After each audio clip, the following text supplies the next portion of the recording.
Happy Easter! I know I'm kinda late, but hey, these videos take a long time to make, alright? Actually, on the note of that, you know what I've always found kinda weird? Made up childhood characters. You know, like Santa Claus, Tooth Fairy, the Boogeyman? Like, who came up with them? Who thought it'd be a good idea to dramatize children's childhoods by lying about some fictional dudes? Both good and bad. They're just so unnecessary.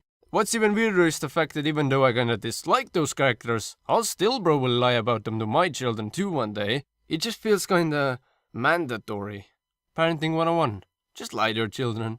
Actually, now that I mentioned Easter, I never really liked it. Mostly because of the Easter bunny. Or rather, the lack of an Easter bunny. He was kinda like my dad. He was never there.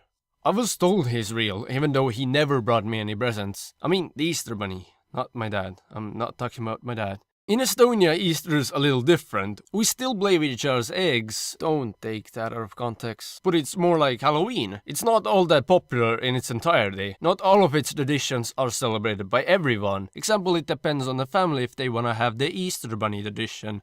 And our family didn't. Which sucked. Stuff like Santa Claus and Tooth Fairy work because all children believe in them, but when half of the kids don't even get a chocolate bunny on the Easter Sunday, then it just doesn't work. It wasn't easy going to school the next week and all my friends being like, "Hey Tom, what did Easter Bunny bring you this year?" Disappointment. I even confronted my mom about it. Why doesn't the Easter Bunny ever bring me any gifts? Have I not been a good child? Oh, what? What? Wait, what? He's not real, is he? Nope. I knew it! It felt just like an episode of Scooby-Doo. You know, in the end when they reveal who the bad guy was. It was always the most fun part. You think that after realizing that the Easter Bunny ain't real, little me would figure that all the other made-up characters would also be, you know, made up. But no, surely Santa Claus has to be real, right?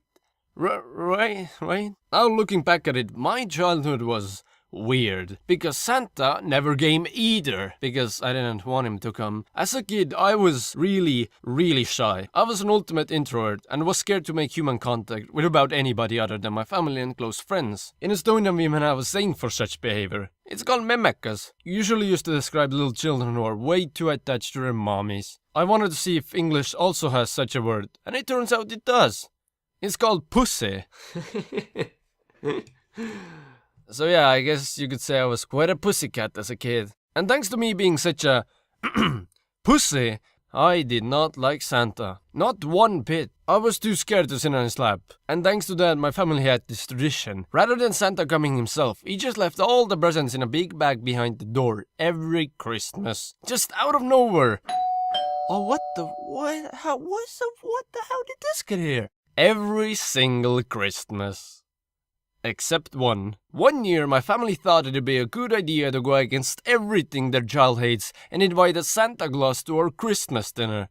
So they did! I nearly shit myself when I realized that there was more than just a bag full of presents behind my door. I mean, considering my shyness and bad social skills, it actually went surprisingly well. Way better than I expected. I told my poems and got my gifts, and all Santa had to do was just leave. But no, he decided to do the exact opposite. Before my very own eyes, Santa decided to rip off his beard, take off his clothes, and reveal it be my uncle all along. Bum bum bum bum. Just like in Scooby-Doo, just this time it was far from fun. You should have seen the look on my face. I was quite young, I don't exactly remember what was going through my head back then, but it was probably something along the lines of... So this is what it feels like to be betrayed by the ones you love. What did I do? What did I do to deserve this? What did I ever do to you? Why are you doing this? Why me? Why me, cruel world? Why me? It probably wasn't as dramatic though.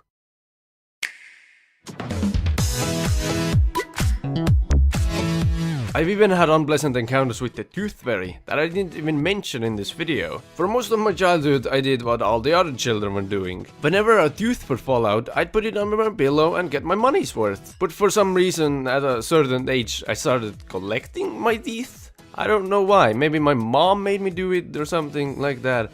and I collected them for a while. I collected like 12 teeth in this little see-through plastic container, and one day I had a brilliant idea to put them all under my pillow at once. I thought I'd be swimming in money by the morning, but I guess my mom, I mean the tooth fairy, didn't have that kind of change on her at that moment. So I was quite disappointed, and my life has been going downhill since then.